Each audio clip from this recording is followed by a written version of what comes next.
A few months back, I made a video crying at the heartbreak Nixies put me through by releasing a port that functioned like a stripper with scoliosis. But when I could finally run it well, Nixies was adding patches and bug fixes. They were in there day and night cooking, Kid Cudi style in biblical proportions. And a year later, I can be the one to report that, ladies and gentlemen, the game no longer runs.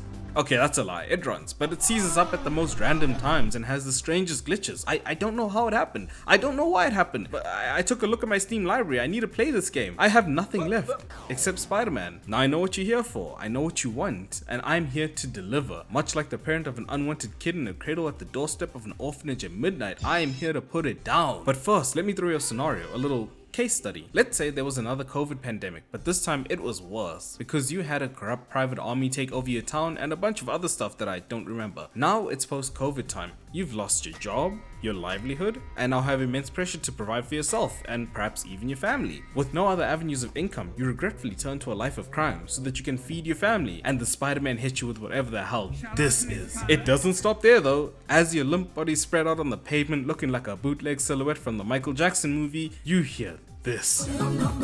You have Peter B for Broke Parker out here leaving your spine reminiscent of his financial situation. Liquidated. And Miles' moveset's crazy too. He's out here hand delivering death by execution. Bro really saw Goku's Dragon Fist and thought, yeah, I can't wait to test this one out. These Spider-Men aren't friendly neighborhood Spider-Men. These guys are thugs. If one of them caught me lacking, then personally, I'm selling out to Mephisto, bro. There's nothing I can do. Right now, the city has a break because these two heathens have a class to attend. Miles is struggling to write his college essay, showed up early and everything just to stare at a blank page. I just wish they didn't hover on it for so long because this is exactly what I was talking about, bro. See, the game is tweaking out. Everyone gets to class and Peter arrives slightly later, catching side eyes from the principal for really no reason. He was basically down the hallway. Sand's blowing all around outside and this isn't normal. They're inland and this is beach sand. You can just taste it. Beach sand tastes better than rain. I'm gonna let you take it how you will. Miles is sat there panicking like he hasn't been doing this for a whole year. Rightfully so. Mans became Spider-Man for a week and New York was looking like not so primetime Pompeii.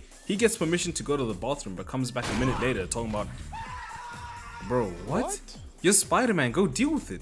Peter's been holding this down for years, let him rest, he needs the money. He's kinda homeless. But Miles insists he cannot do it alone. This isn't even the first time they did my go dirty like this. It gets so much worse later on. So they suit up or undress, I don't know, it's both. And they start what is genuinely the cleanest intro of all three games. If it wasn't clear who the first big bad is from all the sand drifting around everywhere and the sandstorm in the distance, it's Morbius. We scoot on by double time, which is apparently too fast to formulate a plan along the way, because Spider-Man, who's faced Sandman more times than League of Legends players have taken showers, decides that full force punching him was the way to go. And do you want to know how that went?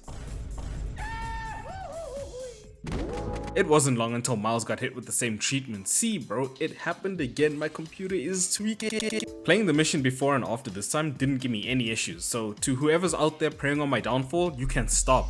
You're winning. It wasn't enough to chuck Miles. Sandman had to hit him with the maybe racially motivated Wakanda forever, but Miles got his lick back and later on, so did Peter. After all these grand set pieces, spectacle fights and Avengers level threats that the Avengers weren't there for because they really just have that building there as a holiday home, the Spidey bros stay to help clean up the mess. Miles misses a meet and greet with the college representative and Peter rejoins the unemployment line after his long-lived career of about a minute and a half. Peter has now been fired and has 24 hours a day to focus on being Spider-Man. So naturally, we play as man. We walk around throwing out the garbage, making small talk, and getting life lessons on the importance of balance. And let me tell you something, I like making these videos. These videos are for fun, but I don't find this mission fun, so I'll be skimming through it. Harry had lumbago, but he's cured now. So naturally, the first thing he does is take Peter and break into a high school where they can relive memories so that Harry can guilt trip him into joining his startup. There's a perfect summary for this mission, and it's in the mission.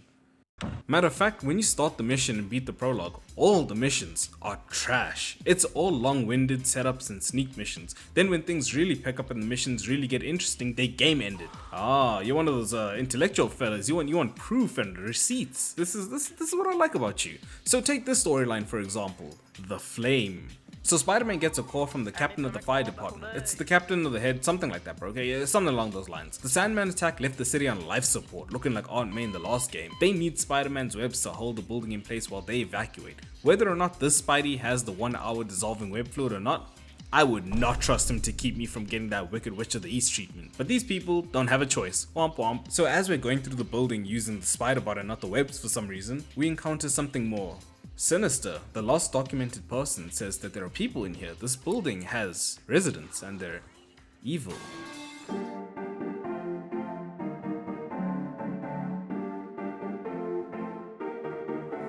So this cult came out of nowhere in the game. They do have some free roam crimes, but as of right now, they're just out here sacrificing someone. It's what cults do. It's like their bread and butter. But Spider-Man can't be letting that happen. Fun fact, or not so fun fact, depending on how you look at it, cults have a tendency to prey on the mentally unwell and vulnerable people. So Spider-Man starts beating down on these cultists, and I know what you're thinking.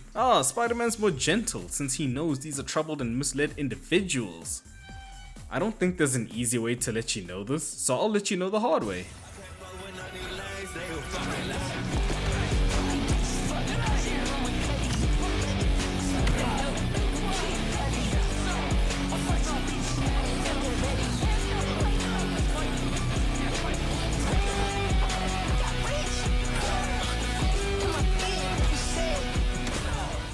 Now we see one of the cultists running for their life because you witnessed what just went down. They get hit back down into the pit though, got the sonic rings knocked out of them. Then in walks Wraith, cold as hell. Now I had her identity spoiled for me before the game because I was browsing Wikipedia of all things. I'll browse Wikipedia if I want to browse Wikipedia. And seeing the tech she actually had access to make this all happen, I thought, damn, Insomniac's playing the long game. And they just chuck her off the battle bus 1.5 games later. Now why am I bringing this up? I'll make it quick.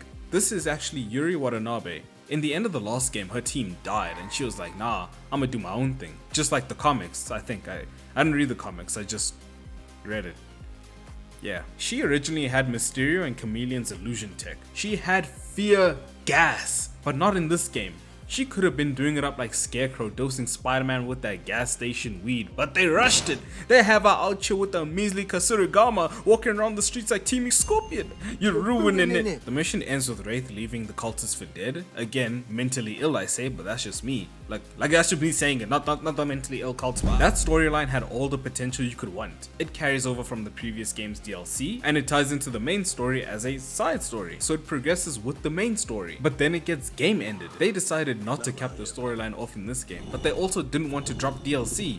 They actually scrapped the DLC. The only villains that have their stories completed are the ones they sold off to incentivize collectibles. There are a lot of problems with this game, and they all boil down to the writing team. But for every section they blunder, there's a section where they really cook. So Miles, still unable to do his college essay, is finding any way to avoid it. Peter calls him asking for help guarding the prison transfer, and Miles hits the yes sir immediately. Almost leaves but sees Rio Morales. If my wife was Rio Morales, then damn, I don't think I'd be willing to sacrifice myself personally. They say anyone can wear the mask, that doesn't mean everyone deserves to. But I witnessed the gates close real time as she's saying she's been dating and she wants the man to meet Miles. At the Raft, which is like a Supermax prison or something. I mean, you know the Raft, everyone knows the Raft. I don't know how to explain it. It's just, think of it like there's one giant Arkham Asylum, and that's New York. But now there's a smaller one within that, and that's the Raft. It's a prison, not really an asylum. But look, we're not seeing this place again until the end of the game, okay? It doesn't matter. Miles was just in time for the prison transfer. Scorpion walks out, fully in the suit. Why he can keep the suit with the tail and everything, I don't know. But all's fine and dandy, until...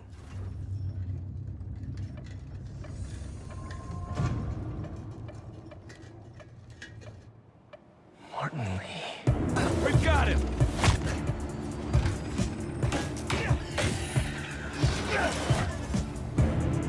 We can't let him live up here. No, Lee! Lee! It's just another kind of prison. All Miles talks about is how to be a better Spider-Man. How to help you.